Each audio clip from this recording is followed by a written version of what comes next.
logika orang awam itu susah nerima itu.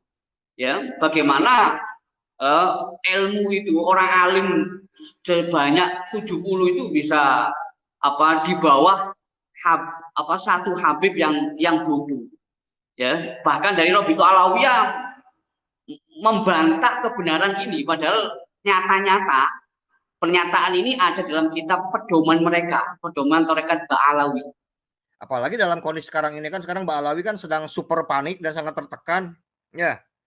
Karena memang datanya juga tidak ada. Jadi jangan asal main comot, jangan main asal ambil pendapat para ulama yang bisa menguatkan eksistensinya Ba'alawi. Ini bertentangan dengan hadis Nabi. Nanti saya bacakan. Tidak ada kok. Sekarang ada ceritanya ijtihad para ulama sehebat apapun bisa mengalahkan hadis Nabi.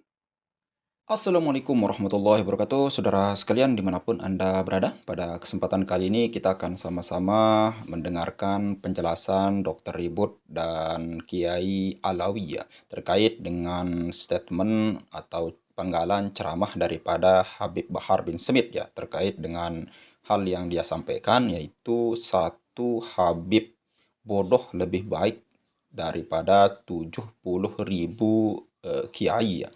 Oke, selengkapnya mari kita sama-sama simak video berikut. Saya langsung ke Dr. Ribut. Dr. Ribut, ini kan yang dipersoalkan, yang diceramahkan oleh Bahar bin Smith adalah kitab Manhaj Asawi karya Abi Hasan yang tadi. Menurut Anda ini bagaimana sih teksnya kitab ini di Manhaj Asawi ini? Silakan Pak Ribut, Dr. Ribut. Ya, jadi kitab Al-Manhajus Sawi ini sudah sangat populer sekali ya di kalangan muhibbin ya, terutama kalangan ulamanya. Karena saya dulu juga 15 tahun yang lalu saya sudah khatam membaca kitab Al-Manhajus Sawi ya, sekitar 15 tahun yang lalu. Jadi saya paham tentang isi daripada kitab Al-Manhajus Sawi yang tebalnya ya sekitar 384 halaman ya, yang dikarang oleh Al-Habib Zain bin Ibrahim bin Smith. Ya, itu kitab yang yang berisi tarekat Thariqah Ba'alawi sebagaimana yang sudah viral dan diperbincangkan di media sosial, dikutip oleh Habib Bahar bin Smith. Ini itu Pak Yusuf. Jadi ya yang ngarang ulama kenamaan, jadi Habib Zain bin Ibrahim bin Smith memang sangat terkenal beliau. Ya, makanya kitabnya juga sebenarnya secara bahasa juga renyah. Walaupun di situ ada kutipan-kutipan yang dalam tanda kutip jadi masalah dan bahkan mengagetkan tokoh-tokoh dari Robito Alawiyah sendiri. Ya. Ini profil kitabnya sekilas. Ya boleh. Seperti apa nih? Bisa Anda review sedikit. Dan teksnya berada di mana itu? Di halaman berapa nih? Silakan. Oh iya, jadi yang soal teks itu ada di halaman 384 ya. 300, maaf tadi bukunya setebal 848 halaman ya, tebelnya 848 halaman. Tapi yang dikutip ya itu halaman 384 itu yang berbunyi begini. Ini saya bacakan saja. Jadi wadzakaro saya bacakan teksnya, kutipannya begini. Wadzakaro Sayyiduna Wajihuddin Abdurrahman ibnu Mustafa al-Aidrus qaddasallahu sirrahu fi tarjamati li Sayyidina Rasul Mukasyafina Abdullah ibn Husain As-Saqaf radhiyallahu anhu qala wa qad akhbarani ba'du thiqati 'anil 'allamati Syekh al-Masyayikh Abil Hasan As-Sindi Al-Madani radhiyallahu anhu muhashshil kutub as-sittati fil hadis wa ghairiha annahu su'ila fi darsi. Nah, ini ada teksnya ya, redaksinya demikian. Ya, annahu su'ila fi darsi man afdal? Siapa yang lebih utama? Asy-syarifu awil alim? Yang lebih utama itu syarif, ya maknanya adalah cucu Nabi ataukah al-alim? Ya, ini karena belum dikenal dulu istilah habaib belum viral, ya, belum populer, yang memakai kata asyarif, awil alim fahasolahu inda istighraqun. Ketika ditanya oleh orang awam, tanya kepada Syekh tadi yang Abul Hasan As-Sindi, itu terjadi istighraq, dia diam sejenak, ya, yang seperti orang sedang kontemplasi, ya, ke titik nol, itu istighraq. Kemudian dia menunduk-nundukkan kepalanya menghadap ke tanah, kemudian Masya Allah Ta'ala kemudian beliau mengangkat kepalanya, waqala, beliau menjawab pertanyaan itu, yang lebih mulia, lebih utama siapa? Syarifun jahilun au qala syarifun wahidun. Yang lebih mulia itu adalah syarif, ya, kalau maknanya Habib Bahar itu adalah habib yang jahil, yang bodoh, ya, diterangkan di sini, atau satu habib, ya, itu afdhalu min sab'ina aliman, lebih utama dibanding 70 orang alim, dibahasakan kiai yang alim. Kalau yang muridnya Habib Bahar itu membahasakannya kiai yang alim, sebagaimana yang sering didengarkan dari gurunya Ustadz Bahar bin Smith itu. Ini redaksinya di halaman 384. Ya, 384. Ini Pak Yusuf, untuk soal masalah teksnya. Ya, Pak Dokter, kontekstualitasnya ketika Abil Hasan As-Sindi membuat sebuah fatwa ini bagaimana ini? Backgroundnya, ya, background ketika itu membuat fatwa itu, kok bisa muncul sebuah fatwa demikian? Ya, memang di kitab itu tidak memberikan keterangan tentang masalah asbabul wurud, ya, asal usul daripada statement tersebut. Yang jelas itu adalah jawaban yang disampaikan oleh Syekh Abul Hasan As-Sindi Al-Madani itu. Nah, ini yang jadi sedikit persoalan, atau bahkan lebih dari sedikit, ya, ada banyak persoalan dalam dalam masalah kutipan ini. Itu disebutkan bahwa beliau itu mengutip, ya, jadi Abu Hasan As-Sindi itu, beliau pernyataannya dikutip, tetapi tidak disebutkan sanadnya. Artinya tidak disebutkan siapa yang meriwayatkan, hanya mengatakan waqad akhbaroni ba'du thiqat anil alama Syekhul Masyayikh Abil Hasan As-Sindi. Dan kata-kata ba'du thiqat ini kalau diartikan kan sebagian golongan orang sikoh. Jadi tidak disebutkan nama atau identitasnya, ya, alias mubham dalam ilmu hadis itu, dalam ilmu riwayat itu. Jadi hadis yang periwayatannya tidak disebutkan dalam matan atau syaratnya, itu kan disebut hadis mubham. Seperti kata-kata ba'du thiqat itu. Jadi mubham di sini memperkuat pemahaman atau bukti adanya masalah yang serius. Jadi serius dalam arti matanya kan masalah, di mana satu habib yang bodoh lebih utama daripada 70 orang alim. Kalau bahasa Indonesianya 70 kiai, itu secara matan itu ada persoalan serius, termasuk juga secara kutipan. Makanya ini apakah beliau benar-benar menyampaikan demikian? Soalnya matan yang disampaikan itu adalah khobar atau riwayat yang aneh dalam agama, tidak masuk akal, ya, dan konyol, ya, di samping bertentangan dengan nas dan pendapat ulama yang mu'tabar, ya, yang kredibel seperti Imam Nawawi itu. Ini bertentangan dengan apa yang disampaikan oleh Syekh As-Sindi tadi itu. Bahkan bertentangan juga dengan akal sehat orang awam sekalipun. Logika orang awam itu susah nerima itu. Ya, bagaimana ilmu itu orang alim sebanyak 70 itu bisa di bawah satu Habib yang bodoh. Ya, bahkan dari Robito Alawiyah membantah kebenaran ini, padahal nyata-nyata pernyataan ini ada dalam kitab pedoman mereka, pedoman Tarekat Ba'alawi. Mestinya nggak perlu ada riwayat seperti ini, karena riwayat ini sangat aneh gitu loh. Ya, sangat aneh. Yang disebut tadi secara matan itu masalah serius, secara kutipan juga masalah serius.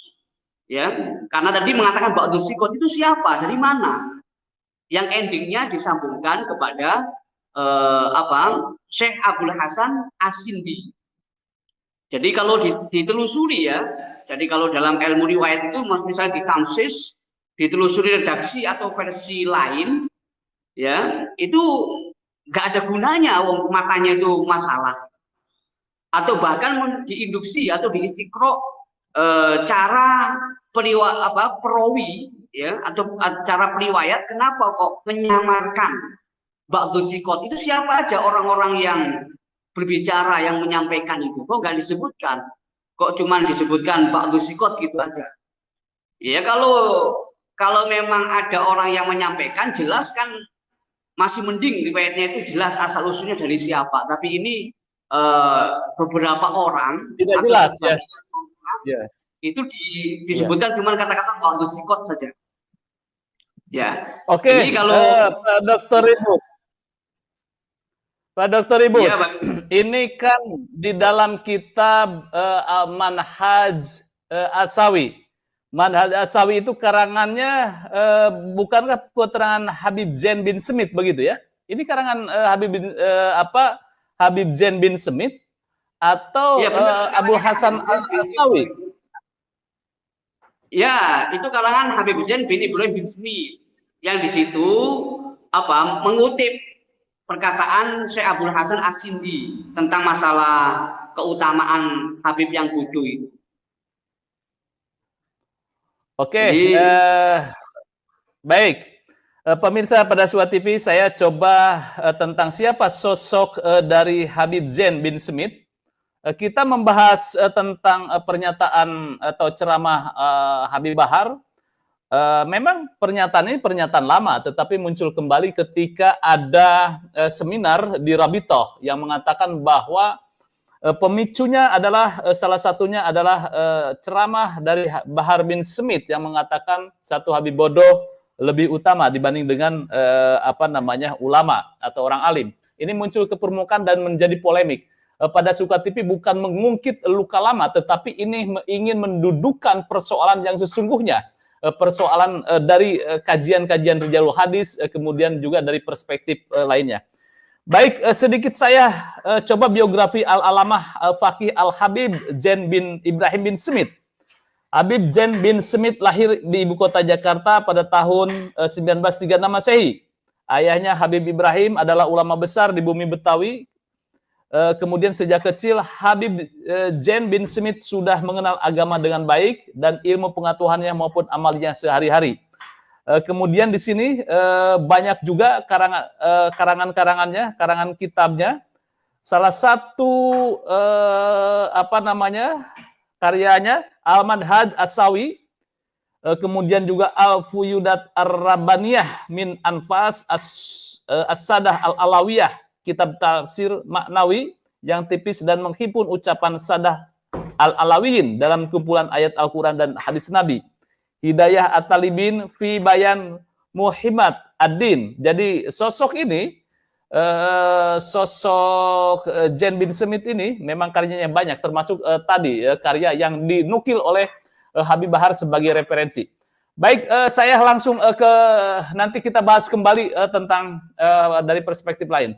Saya langsung ke Kiai Alawi. Kiai Alawi adalah sosok kiai yang concern terhadap rijalul hadis, kemudian juga karyanya setelah saya hitung ada sekitar 86 karya tulis tentang keagamaan dari berbagai perspektif dan disiplin ilmu. Kiai, Anda mungkin akan mendekonstruksi konsep tentang pernyataan Abdillah siapa?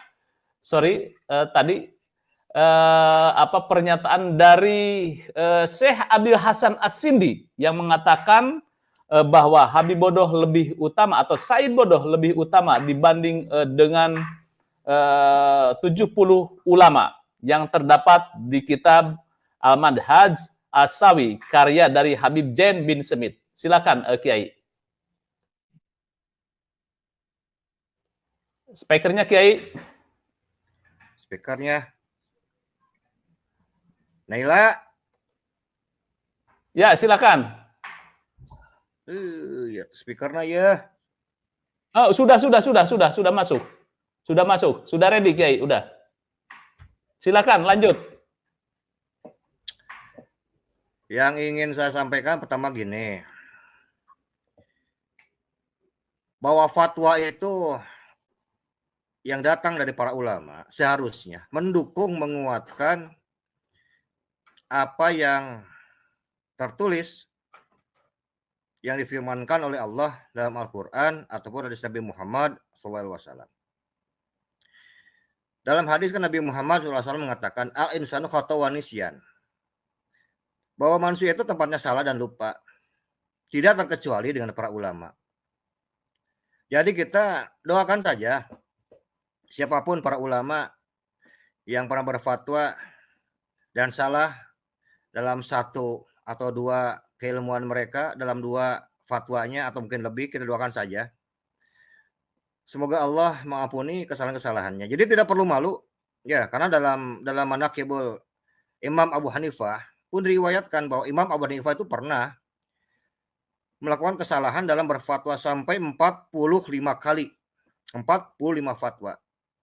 Dan beliau dengan jembar hati, orang Sunda bilang gitu kan, berlegowo, merevisi semua kesalahan-kesalahannya dan nggak perlu malu.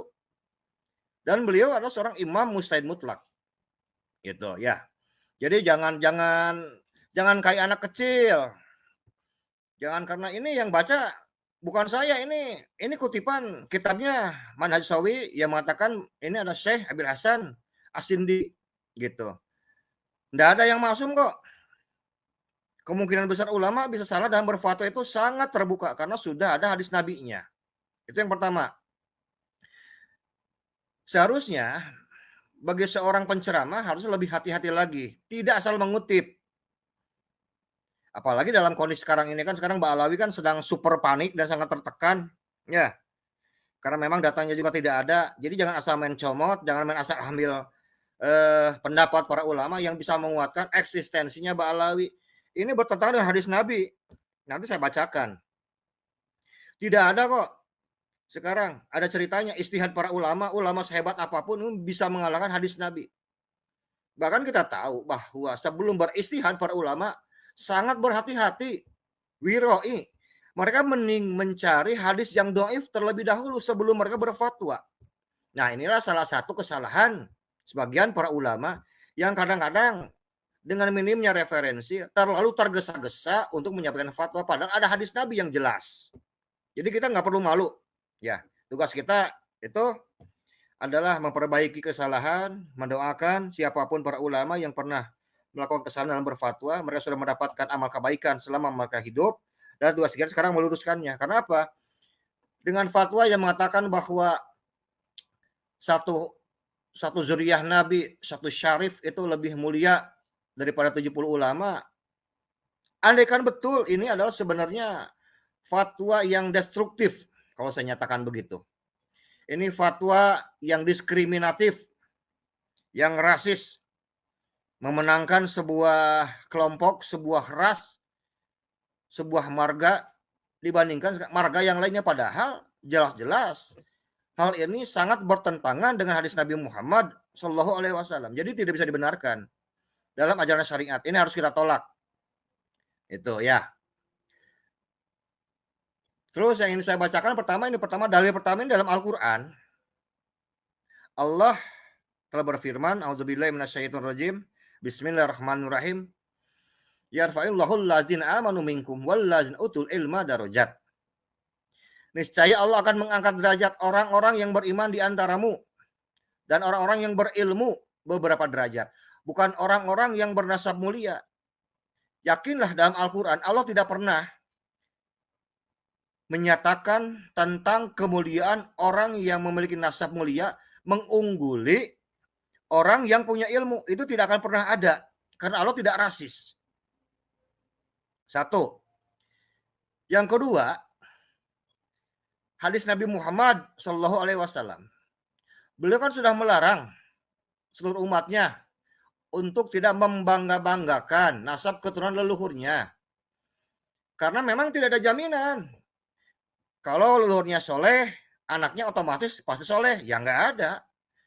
Kesolehan itu kan harus dengan perjuangan, dengan proses panjang. Harus dengan kerja keras. Nabi Muhammad SAW telah menyatakan dalam sebuah hadisnya, Innallaha adhaba ankum ubayyinatal jahiliyah wa fakhorna bi abai innama huwa mu'minun taqiyun wa fajirun sakiyun annasu kulluhum banu adam wa adamu khuliqa min turabin. Sesungguhnya Allah menghilangkan dari mereka kepopuleran, kemasyhuran akan nasab kaum jahiliyah dan kebanggaannya akan nenek moyang mereka. Sesungguhnya orang yang beriman dan yang bertakwa dengan orang yang fajir dan orang yang bajingan adalah manusia semuanya. Keturunan Nabi Adam. Dan Adam diciptakan dari tanah. Ini Nabi Muhammad segini jelas ya mengatakan bahwa orang yang beriman dan orang sekarang yang fajir itu sama-sama keturunan Nabi Adam. Nggak ada bedanya. Ini hadis secara umum. Adam diciptakan dari tanah. Ini Nabi Muhammad begitu memberikan keterangan sebuah khabariyah yang sangat bisa dipahami oleh logika, mengenalkan tentang kesetaraan, tentang equality, tentang egaliter. Bahwa tidak ada bedanya. Bahwa semua itu anak Adam. Jadi tidak perlu sekarang membanggakan. Ini saya keturunan dari keluarga A, keluarga B, keluarga C. Itu nggak ada ceritanya. Karena itu kan kebiasaan orang-orang jahiliyah. Makanya Nabi Muhammad hapuskan. Makanya aneh kalau ada orang Islam masih membangga-banggakan sekarang nasabnya. Ini artinya mereka mengembalikan tradisi jahiliyah yang dibenci oleh Nabi Muhammad dan dipakai dalam syariat Islam. Loh, Nabi Muhammad sudah larang kok. Loh, ini orang yang umat Nabi Muhammad kok masih juga sekarang pakai tradisi jahiliyah. Padahal mereka bukan orang-orang jahiliyah. Kan nggak logis. Nah inilah masuk setan di sana. Kebanggaan akan nasab padahal kita tahu. Ya kan begitu. Nabi Nuh itu kan Nabi. Anaknya makan tetap. Nggak soleh kayak bapaknya. Istrinya juga sama nggak soleh kayak suaminya. Jadi nggak ada lah. Nggak bisa otomatis kok. Ya nasab itu diperjuangkan. Dengan nasab harus perjuangan dengan ikhtiar. Yang keras, kerja cerdas. Kemudian dalil ketiga. Masih dari hadis Nabi Muhammad SAW juga. Beliau di sini jelas mengajarkan tentang konsep kesetaraan. Ini diriwayatkan an Abi Nadrah hadatsani man sami'a khutbah Rasulullah sallallahu alaihi wasallam fi sati ayyamit tasrik. Diriwayatkan dari Abu Nadrah, beliau mengabarkan kepadaku dari seorang yang mendengar khutbahnya Kanjeng Muhammad Rasulullah sallallahu alaihi wasallam di pertengahan hari pada hari tasrik. Faqala, beliau bersabda, ya ayyuhan nas, wahai manusia, ala inna rabbakum wahidun. Sesungguhnya Tuhan kalian adalah satu. Wa anna abakum wahidun, dan nenek moyangmu pun satu. Ala la fadla li arabiyin ala ajamin. Ketahuilah, tidak ada keutamaan, tidak ada keunggulan dari bangsa Arab atas bangsa non Arab. Wala li ajamin ala arabiyin, tidak pula dari bangsa non Arab terhadap bangsa Arab. Wala ahmaru ala aswada, tidak pula dari orang yang berkulit kemerah-merahan. Kalau sekarang badan orang Eropa lah gitu ya. Ala aswada, terhadap orang yang berkulit hitam. Wal aswada ala ahmaro, tidak juga dari orang-orang sekarang yang berkulit hitam atas orang yang kemerahan. Illa bitaqwa, kecuali dengan ketakwaan. Jadi nggak ada Mau orang sekarang kulit merah, kulit putih, mau kulit kuning, kalau ada kulit hijau juga sama. Buat Allah yang penting mah takwa aja. Nggak ada kok dia sekarang dari suku bangsa apa, kabilah apa, dari negara mana, nggak ada. Inilah bentuk kesetaraan. Makanya aneh kalau tiba-tiba ada penceramah yang asal mengutip, ya tidak hati-hati, tidak waspada, padahal Kanjeng Nabi Muhammad sudah bersabda dari dulu tentang kesetaraan. Nggak ada yang namanya itu apa, bahwa sebuah klan, sebuah kabilah, sebuah kelompok ini lebih mulia, dan otomatis kalau sekarang nasabnya mulia, otomatis dia lebih soleh dibanding orang lain. Nggak ada, bohong. Yang bilang begitu siapa? Ya Nabi Muhammad. Nah kalau sekarang Nabi Muhammad sendiri yang sudah bilang kesetaraan tentang itu, ada umatnya sekarang yang berbicara, yang mau kita ikutin harusnya siapa sebetulnya? Nah ini, kalau orang sudah fanatik buta itu susah, mau dikasih dalil sebanyak apapun juga sulit. Saya akan kutip kembali mengingatkan salah sebuah nasihat yang mulia dari Imam Jalaluddin Ar-Rumi yang mengatakan bahwa untuk mengalahkan seorang ilmuwan hanya dibutuhkan satu fakta. Tapi untuk mengalahkan orang-orang yang dungu, bilangnya begitu, engkau datangkan 40 fakta pun mereka akan tetap menolak kebenarannya. Nah ini disebut dengan akhbar bahasa Arab itu. Jadi ya keras kepala, udah salah, kekeh, ngerasa benar. Terus dia bawa lagi dalil untuk membenarkan pendapatnya yang salah, untuk membenarkan pendapatnya yang bertentangan dengan syariat, yang bertentangan dengan Al-Quran, bertentangan hadis. Jadi nggak perlu aneh Pak Yusuf, dari dulu juga orang begini mah ada terus, sampai kiamat bakal ada. Ya, ini kita bawa Al-Quran, kita bawa hadis. Dan ini saya masih kutipkan, ada beberapa pendapat para ulama salaf, ya kan begitu, tentang keutamaan ilmu itu harus didahulukan dibandingkan dengan sekarang dengan nasab. Nah, sebelum saya membahas ke sana, ada bagusnya sekarang dilanjut dulu oleh Dr. Ribut atau disambung dulu oleh Pak Yusuf. Oke, terima kasih Dr. Ribut. Bagaimana komentar Anda terhadap kajian yang ditelaah oleh Kiai Alawi? Silakan. Ya, jadi kalau tadi disebut dengan fatwa, ini kan masalah berita ya, khobar yang dikutip. Jadi sebenarnya Habib Zain bin Ibrahim bin Semit sendiri, ya itu beliau itu juga mengutip. Jadi beliau itu sebenarnya hanya meriwayatkan pesan dari buku biografi ya, profilnya Habib Abdullah Bahusin Assegaf. Habib Abdullah Bahusin Assegaf itu buku profilnya itu ditulis oleh Habib Abdurrahman bin Mustafa Al-Idrus.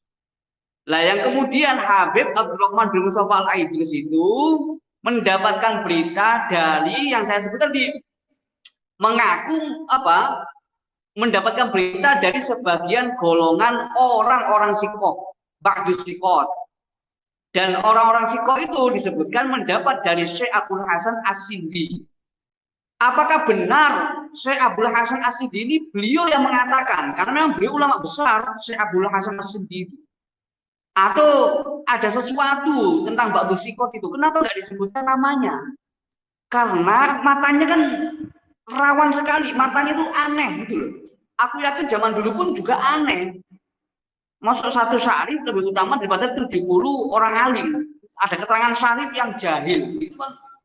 Itu sesuatu yang nggak bisa diterima oleh akal. Kok bagaimana beliau itu menyamarkan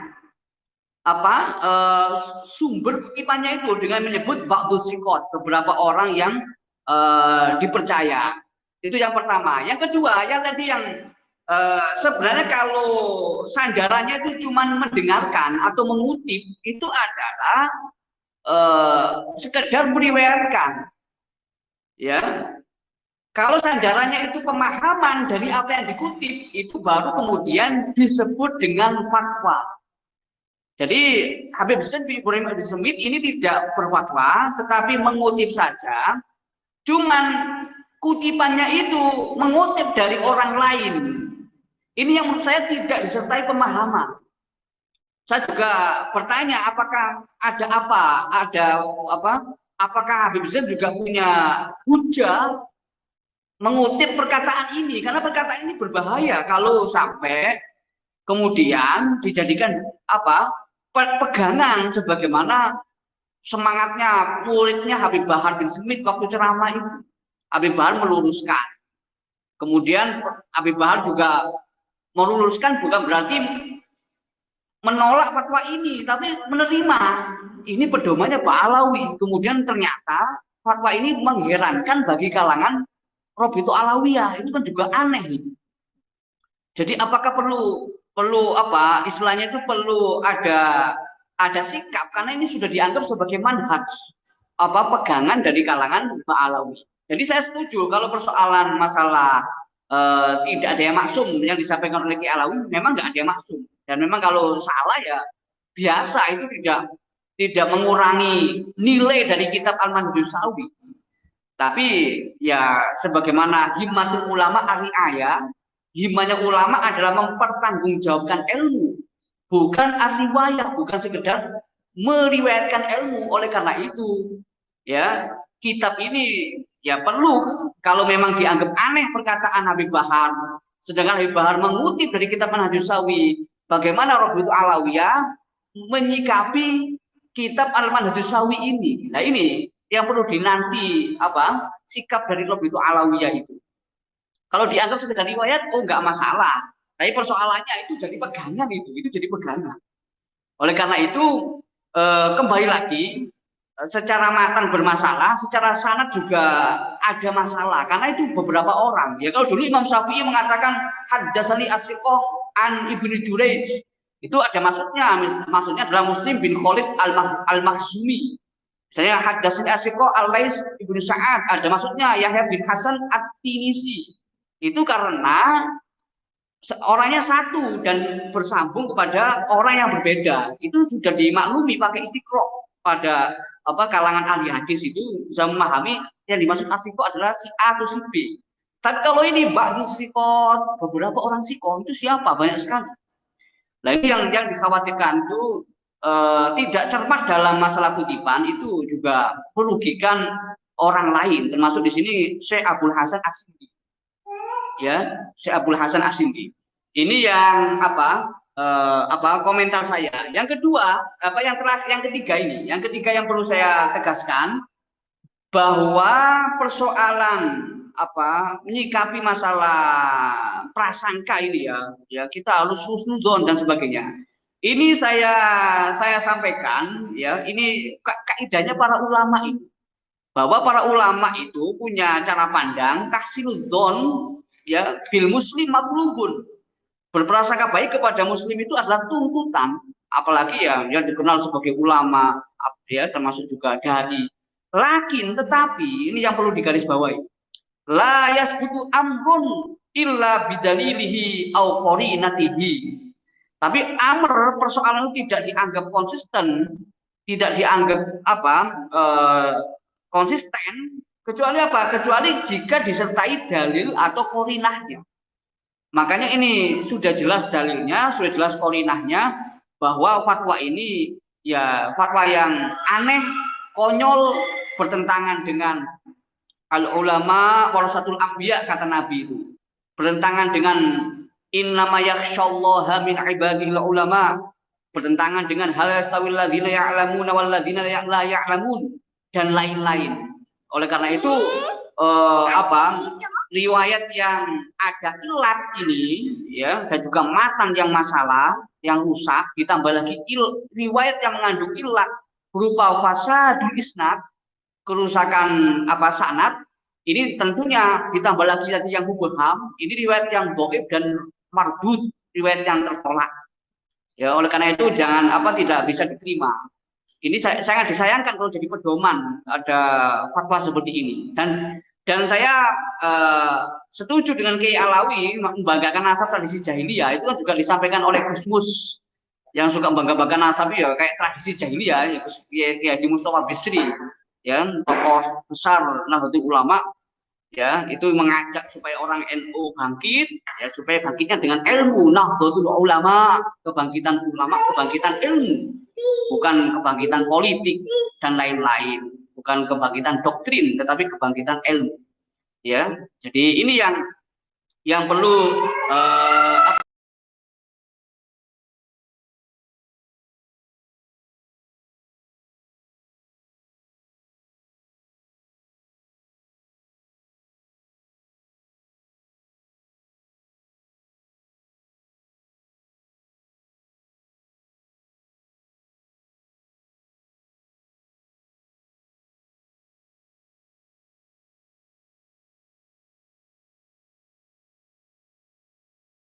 menjadi pelajaran bagi kalangan muhibin, ya.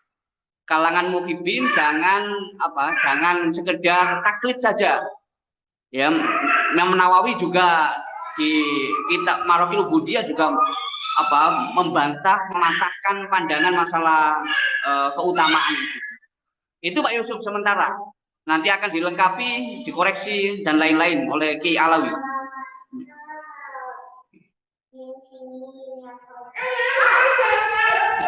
Dr. Ribut, Syekh Abil Hasan As-Sindi ini apa verifikasi fatwanya atau statementnya di dalam kitab-kitab yang Anda ketahui atau tidak?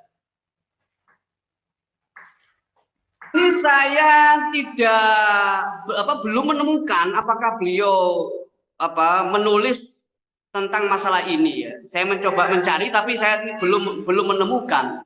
Tapi ini bagi saya problematis ini. Kenapa kok kemudian menyebut nama beliau, sedangkan riwayat ini riwayat yang aneh, ya. Yang kedua persoalan masalah nasab dan juga ilmu ini kan seperti yang pernah ditulis oleh ulama Ahlussunnah wal Jamaah, ya, ulama Ahlussunnah wal Jamaah, ya, kitab yang bisa dikatakan sangat lengkap khusus membahas masalah nasab dan ilmu itu, ya. Kitab Jawahirul Iqdain fi Fadli Syarafaini, Syarafil Ilmi Al-Jali wan Nasabi Al-Ali. Kitab ini dikarang oleh Syekh Ali bin Abdullah Al-Hasani As-Samhudi, ya. Ini ulama abad ke-10 Hijriah. Kitab ini sangat detail. Ini membahas tentang ya, kitab yang 2 jilid ini 1000 halaman lebih, ya, fokus membahas masalah nasab dan ilmu. Ini tetap ilmu itu lebih tinggi karena di Quran itu jelas yang dilihat itu adalah ilmunya. Kemudian yang jadi pewaris Nabi juga al ulama warasatul anbiya. Walaupun di sini kitab ini Syekh As-Samhudi ini, ya, beliau menegaskan bahwa Ahlul Bait itu ya dengan berbagai khilafiyah itu beliau lebih menonjolkan Ahlul Bait ya 5 orang itu, ya, Nabi, Ali, Fatimah, Hasan dan Husain. Dan bagaimana dengan Julia? Nah, kemudian bagaimana dengan dalam tanda kutip, ya, habaib yang secara nasab ini masih dalam polemik hingga saat ini bagi mereka, ya, bagi yang meyakini sudah terputus, ya terputus, bagi yang tersambung, tapi yang jelas ya yang masih diperdebatkan hingga saat ini. Nah, itu bagaimana? Apakah kemudian disebut disamakan dengan Ahlul Bait yang yutahhirukum tathhira dalam Al-Qur'an itu? Ya tentunya juga tidak. Ya. Jadi ini persoalannya Pak Yusuf. Dan karena para habaib tidak mengutip perkataan ini, kayaknya yang lebih yang menonjol itu kan Habib Bahar dan muridnya itu. Dan ini sebagai seorang dai dampaknya istilahnya, ya mohon maaf, ini istilahnya itu di samping merendahkan makom kiai juga pembodohan lah itu kasarannya begitu. Ini Pak Yusuf. Baik. Baik, pemirsa pada Suara TV, bahwa kalau saya menangkap dari pernyataan Dr. Ribut bahwa statement yang dikutip di dalam kitab Al-Madhaj As-Sawi, yaitu penulis tentang statement Syekh Abi Hasan As-Sindi, itu tidak ada sebuah kitab bahwa seperti yang dikutip oleh Abi Hasan As-Sindi dalam kitabnya bla bla bla bla, kemudian mengatakan. Nah, ini kan di kitab Al-Manhaj As-Sawi ini tidak dikatakan seperti itu ya, Dr. Ribut, dan tidak ada perkataan statement dari siapa perawi, kemudian rijalul hadisnya atau perawinya itu tidak ditemukan di situ di kitab Al-Manhaj As-Sawi di situ ya. Betul seperti itu, Pak Ribut? Ya, jadi hemat saya tidak ada. Walaupun toh seandainya pun ada, fatwa itu adalah fatwa sesat dan konyol sekali. Itu nggak butuh orang alim itu. Anak santri pondok, santri pertama aja paham itu kalau itu aneh sekali. Ya, Sayyidina Ali aja ana madinatul ilmi wa aliyu babuha. Sayyidina Ali aja pintunya ilmu. Artinya beliau itu ilmu yang diutamakan, bukan masalah beliau itu menantu atau yang lain. Ya, itu Pak Yusuf. Baik, Kiai Awi, silakan untuk melanjutkan kajian Anda terhadap satu Said bodoh atau Habib bodoh lebih utama dibanding dengan orang alim. Ya, kita sambung. Ini ada pernyataan. Jadi kalau kan Dr. Ribut sesat dan konyol, ya mesti ada sopan kan. Kalau dalam hadis mah kan itu mah sesat dan menyesatkan sebetulnya. Udah nggak pakai main-main lagi. Wah, kok sampai ke sananya ya memang begitu. Nah, yang ingin saya terangkan sebelumnya gini dulu ya. Sebelum polemik Nasab Ba'alawi ini, sebenarnya kan tidak ada satupun warga negara Indonesia ini yang mengganggu dan mengusik kehidupan mereka. Nggak ada itu. Bahkan seluruh rakyat Indonesia sangat menghormati dan memuliakan mereka. Baik muslim maupun non-muslim. Tapi justru mereka sebetulnya yang pertama membuat gaduh dan resah rakyat Indonesia. Dengan ceramah yang serampangan, yang tidak berbobot, full khurafat, ditambah lagi dengan fatwa yang sesat dan menyesatkan. Contoh, kayak saudaranya itu tuh Kang Bahar bin Smith yang bilang tuh, ya Mang Novel Al-Idrus yang mengatakan bahwa umat Islam yang mengkoreksi Habib mirip iblis. Coba. Lah, ucapan apa ini sebetulnya? Wong iblisnya saja tidak pernah mengucapkan hal seperti itu kok. Justru ini fitnah terhadap iblis sebetulnya kalau kita mau menggunakan akal yang sehat. Iblis difitnah sama Kang Novel Al-Idrus itu. Iyalah, memang benar kok. Atau alhamdulillah kata iblis yang ngurangin dosanya. Nah, kan ada juga nih orang yang begini. Buat apa iblis sekarang difitnah-fitnah segala? Coba kalau benar ya makanya kan mubalik tuh ada dua, ada mubalik yang balik dan ada mubalik yang nggak balik. Nah ini termasuk yang kedua kayaknya ini. Nah sekarang sebetulnya apa sih yang disebut dengan makna dari sesat itu? Secara umum bahwa sesat itu atau dalam bahasa Arabnya dolal itu adalah pandangan atau doktrin teologis atau keagamaan yang bertentangan dengan keyakinan dan sistem keagamaan itu sendiri. Dan salah satu ciri aliran sesat dan menyesatkan dalam Islam adalah perilaku yang menyimpang atau menyeleneh baik secara moral ataupun perilaku sosial. Kan gampang dilihatnya sebetulnya. Jadi dalam penerapan yang lain katakan bahwa dolal atau sesat itu berarti mereka tidak melalui jalan yang benar, salah jalan, keliru, berbuat tidak senonoh atau menyimpang dari kebenaran. Boleh jadi bukan dari semua juz, dari semua keilmuan dalam Islam. Dari beberapa saja sudah dapat dikatakan sesat. Kalau menyesatkan plus dia membawa orang lain untuk mengikuti pendapatnya, mengikuti sekarang ajarannya sekarang yang menyimpang dari agama Islam itu sendiri. Nah, dan ciri yang nyata dari aliran yang sesat dan menyesatkan ini dapat dilihat, bahkan sering ditunjukkan tanpa mereka sadari. Apa itu? Allah perlihatkan kepada kita semua kesombongan spiritual atau kesombongan intelektual dengan lebih mengedepankan pendapatnya sendiri, lalu membentenginya dengan dalil-dalil yang serampangan dan salah, kayak tadi dengan mengutip pendapatnya sekarang Syabil Hasan Asindi. Sudah jelas kok itu bertentangan dengan hadis Nabi. Kok ada sekarang ulama berani-beraninya beda dengan hadis Nabi.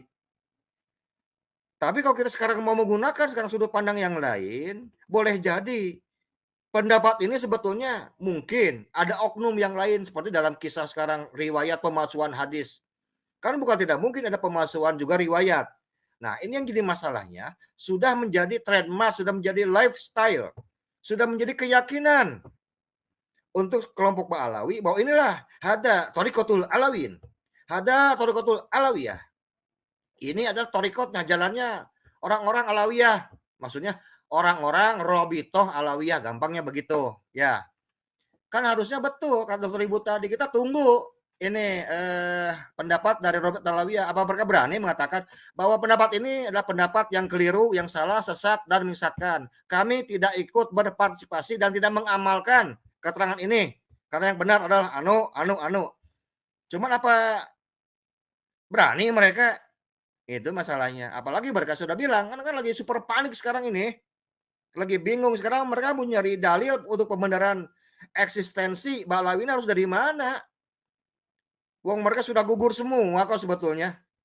Kalau orang mau menggunakan sekarang nalar sehatnya, menggunakan kecerdasan walaupun sedikit dari yang Allah berikan sebagai anugerah, insya Allah kok. Kita nggak ada benci. Oh, kita sayang kok. Dengan agama ini, kita sayang kepada Nabi Muhammad. Kita tidak ingin kesucian sekarang nasab beliau ini dikotori oleh oknum-oknum yang tidak bertanggung jawab. Nggak perlu sekarang jadi kecil hati untuk keluarga, untuk saudara kita dari Ba'alawi. Mereka masih turunan zuriyah Nabi, tapi nabinya Nabi Hud alaihissalam. Itu aja sebetulnya. Nggak apa-apalah gitu.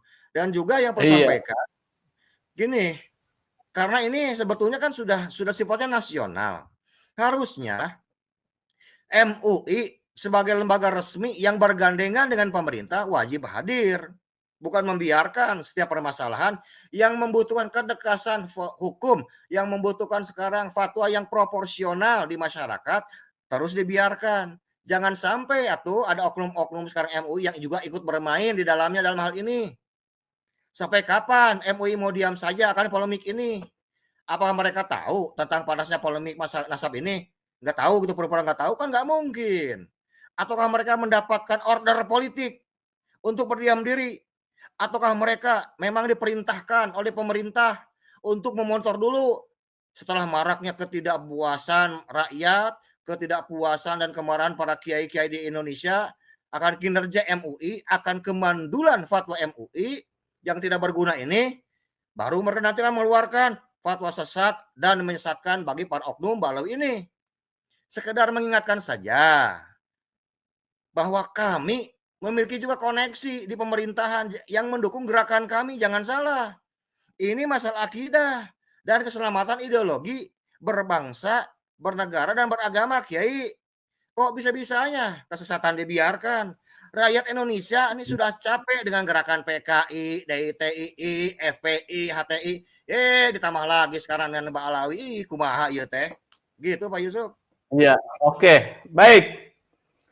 Ya, baik, Ki Alawi, terima kasih terhadap kajiannya yang dari multidisiplin ilmu ya, tentang mengkritisi atau meluruskan ceramah Habib Bahar. Ternyata seperti yang dikatakan Dr. Ribut, ini sanad dari statement Abu Hasan As-Sindi ini yang dikutip di kitab Al-Manhaj As-Sawi ini juga ada masalah secara matan dan secara sanadnya.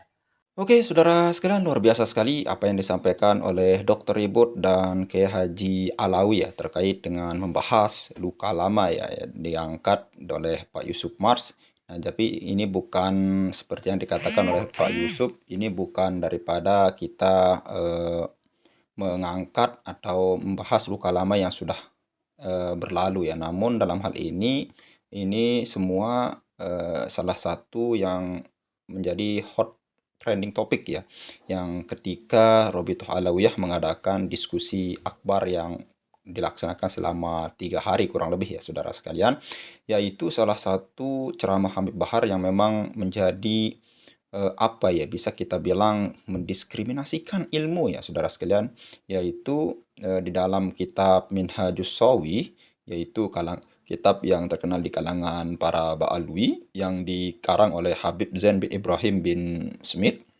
Di sana Syekh Habib Ibrahim ini mengutip daripada fatwa Syekh Abil Hasan As-Sindi, yaitu satu syarif bodoh itu lebih mulia daripada 70 alim, saudara sekalian. Nah, ketika Dr. Ribut mengoreksi daripada perkataan itu dari segi ilmu rijalul hadis, ternyata itu adalah masih bersifat mubaham ya saudara sekalian, karena di dalam ibarat dalam kitab itu mengatakan ba'du sigotin, yaitu sebagian daripada perkataan ya saudara sekalian. Nah, ini masih mubaham saudara sekalian. Dari segi sanad itu masih jauh dari kata sahih saudara sekalian, dan matannya pun juga yaitu bisa menimbulkan polemik seperti yang dikatakan oleh Kiai Haji Alawi itu. Inilah diskriminasi saudara sekalian. Dan kalau kita lihat beberapa hadis Nabi itu tidak ada yang lebih mengutamakan daripada nasab saudara sekalian. Pasti yang paling utama itu adalah ilmu saudara sekalian. Yarfa'illahu alladhina amanu minkum walladzina utul ilma darajat saudara sekalian. Dan Allah akan mengangkat derajat kita itu bukan karena nasab, bukan karena keturunan, melainkan karena ilmu saudara sekalian. Lalu kemudian yang dikatakan oleh Dr. Ribut tadi dalam statementnya saudara sekalian, yaitu pihak RA membantah dalam hal ini. Nah, jadi dari pihak RA pun tak kaget dengan pidato atau ceramah dari yang disampaikan oleh Habib Bahar saudara sekalian. Kenapa? Karena ini hal yang sangat bisa kita bilang di dalam, kalau kita berbicara ilmu fikih itu hal yang nadir ya, yang tidak populer fatwa ini. Kok bisanya dikeluarkan di dalam ceramah beliau gitu. Nah, jadi ini hal yang matan daripada yang disampaikan oleh sebuah fatwa ulama yang dinamakan Abil Hasan As-Sindi. Memang itu ulama yang sangat terkenal saudara sekalian. Namun ketika disampaikan perkataan ini di dalam depan jamaah, ini hal bisa kita bilang mengangkat satu golongan dan merendahkan golongan yang lain saudara sekalian. Memang tidak ada sejarahnya di dalam hadis, di dalam Al-Quran juga pun itu nasab itu lebih mulia daripada daripada ilmu saudara sekalian. Toh pun ilmu pun hal yang paling utama disampaikan bukan daripada nasab saudara sekalian, namun itu adalah ilmu. Iqra bismi rabbikal ladzi khalaq. Bacalah. Kenapa? Salah satu jendela untuk kita mendapatkan ilmu itu saudara sekalian dengan cara membaca saudara sekalian, bukan dengan cara kita menjadi keturunan orang-orang yang mulia saudara sekalian. Toh pun kalau kita lihat dalam sejarah keturunan Nabi Ibrahim, Kan'an ya, lalu kemudian keturunan siapapun itu pun bahkan keturunan Nabi Adam pun itu bisa kita bilang memang daripada, kalau kita lihat daripada orang tua seorang nabi, tapi anaknya pun piwal saudara sekalian. Nah, itu yang disampaikan oleh Dr. Ribut ya saudara sekalian. Dan yang disampaikan oleh Kiai Haji Alawi itu luar biasa tadi, yaitu sebaiknya Bahar itu tidak usah mengelak, akui saja kesalahannya, bahwa yang dia kutip itu sebaiknya berhati-hati ya di dalam menyampaikan, karena ini kita bisa kita bilang berhadapan dengan masyarakat awam. Mungkin kalau di kalangan mereka sesama habaib mungkin itu hal yang lumrah sekali yang disampaikan. Namun ketika itu disampaikan di dalam di dalam media sosial, artinya di dalam suatu ceramah yang diliput oleh yang direkod ada salah satu media sosial, ini hal yang memang akan menjadi polemik saudara sekalian. Kenapa? Karena ini hal yang memang mengangkat daripada satu golongan tertentu ya saudara sekalian, dan menafikan daripada golongan yang lain. Apalagi ini 70 kiai yang dikutip, padahal di dalam redaksinya itu satu syarif itu lebih mulia daripada 70 alim, saudara sekalian. Itu ditafsirkan oleh Bahar bin Smith bahwa satu Habib itu lebih mulia daripada 70 kiai, saudara sekalian. Kan kok bisa 70 kiai yang memang halim, saudara sekalian. Bahkan di sana ditambahkan satu Habib bodoh ya, saudara sekalian. Sorry, satu Habib bodoh itu. Kok bisa? Dari segi apa dia lebih mulia daripada kiai, saudara sekalian? Kita lihat dari segi apa. Nah, itu yang pertama yang disampaikan oleh Kiai Haji Alawi ya, saudara sekalian. Yang kedua yang penting menurut saya itu ini orang umat Nabi Muhammad, tapi ini orang mengaku ya umat Nabi Muhammad tapi masih memakai cara jahiliyah, saudara sekalian. Apa itu cara jahiliyah? Yaitu mereka itu senang sekali, gemar sekali di dalam mengunggulkan leluhur mereka, saudara sekalian. Leluhur mereka hebat, nah itu yang dibangga-banggakan. Inilah salah satu tradisi jahiliyah, saudara sekalian. Dan mereka itu pekerjaannya begitu dan tidak ada prestasinya sama sekali. Misalkan di tradisi jahiliyah, leluhur mereka orang kuat, orang hebat, punya sejarah yang luar biasa. Itu yang mereka agung-agungkan oleh keturunannya. Sedangkan dia yang mengagung-agungkan leluhurnya itu tidak ada apa-apanya, saudara sekalian. Dia ingin dihormati, ingin dikenal karena leluhurnya, bukan karena dirinya sendiri. Nah, di dalam ceramahnya tadi, di dalam penyampaiannya, Kiai Haji Alawi itu ada yang menarik ya, saudara sekalian, di dalam mengutip daripada apa yang dikatakan oleh Jalaluddin Ar-Rumi, yaitu mengalahkan satu orang alim itu cukup kita mendatangkan satu fakta, saudara sekalian. Untuk berdebat dengan mengalahkan satu orang alim itu yang benar-benar alim ya, saudara sekalian, cukup kita mendatangkan satu dalil yang kuat dan satu fakta yang kuat. Beda halnya dengan kita ingin mengalahkan satu orang bodoh ya, saudara sekalian, atau fanatik Buddha. Meskipun kita mendatangkan 70 fakta, 1000 dalil, itu pun mereka akan tetap menolak. Ini hal susahnya kita kalau berdiskusi, debat dengan orang-orang yang memang tidak mengerti, saudara sekalian. Nah, dalam penyampaiannya tadi, ada hal yang menarik juga, Dr. Ribut, yaitu riwayat yang disampaikan, atau ibarat yang disampaikan oleh Habib Bahari itu di dalam mengutip dalam kitab Habib Zain bin Ibrahim bin Smith. Dan Ibrahim bin Smith ini, Habib Zain ini mengutip daripada fatwa Syekh Abil Hasan As-Sindi, itu mardudun latuk balu ya, saudara sekalian. Dari segi rijalul hadis pasti mubham. Siapa kira-kira yang mengatakan itu? Kotoh pun kalau itu benar-benar fatwa, pasti akan menjadi polemik dari ulama dulu, saudara sekalian. Nah, itu mungkin yang bisa kita sampaikan ya. Nah, satu lagi hal yang baru saya ingat ya, yang disampaikan oleh Kiai Haji Alawi, yaitu tentang Habib, siapa ya? Habib Novel yang menyampaikan apabila orang-orang yang sekarang mengoreksi daripada Habibnya, maka dia adalah iblis, saudara sekalian. Nah, ini seperti kata Kiai Haji Alawi itu memfitnah iblis ya, saudara sekalian. Ya, mungkin hanya itu saja yang bisa kita sampaikan. Mudah-mudahan bermanfaat. Sekian. Assalamualaikum warahmatullahi wabarakatuh.